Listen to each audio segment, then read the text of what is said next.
তাহলে বিপিদের ভাষাটা শুনেন আপনি। তিনি বলছেন যে তিনি আগামী বছরের এপ্রিলের প্রথমার্ধের মধ্যে নির্বাচন অনুষ্ঠানের ঘোষণা দিয়েছেন।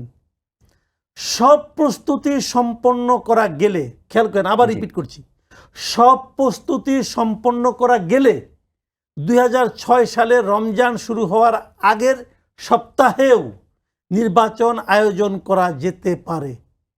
স্পষ্ট কোনো বক্তব্য আছে? নির্বাচন রমজানের আগের সপ্তাহে করা যেতে পারে যদি সব প্রস্তুতি সম্পন্ন হয়। এক নম্বর হলো সব প্রস্তুতি কি? সব প্রস্তুতি কে করবে? সরকার করবে, ইউনিসেফ করবে। যদি এগুলো সম্পন্ন করা যায় তাহলেই যে নির্বাচন ফেব্রুয়ারিতে হবে তা কিন্তু গ্যারান্টি না। যদি হয় তারপরেও করা যেতে পারে, নাও যেতে পারে নাও যেতে পারে, মানে শর্তের উপরে শর্ত।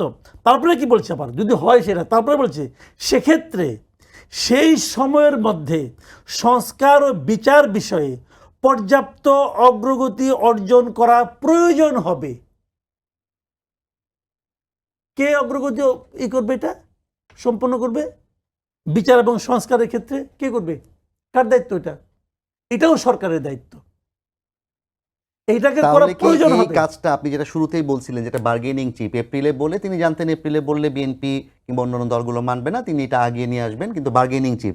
তাহলে কি ব্যাপারটা এরকম যে সংস্কারের যেসব জায়গাগুলোতে বিএনপি তাদের সমর্থন দিচ্ছে না কিংবা একমত হচ্ছে না, সেগুলোতে বিএনপিকে এক ধরনের বাধ্য করার একটা বার্গেনিং চিপ ছিল কিনা এই ঘোষণা? উনি চেষ্টা করবেন, কিন্তু তার মানে বিএনপি বার্গেনিংয়ে রাজি হয়ে যাবে এরকম মনে করার কোনো কারণ নাই।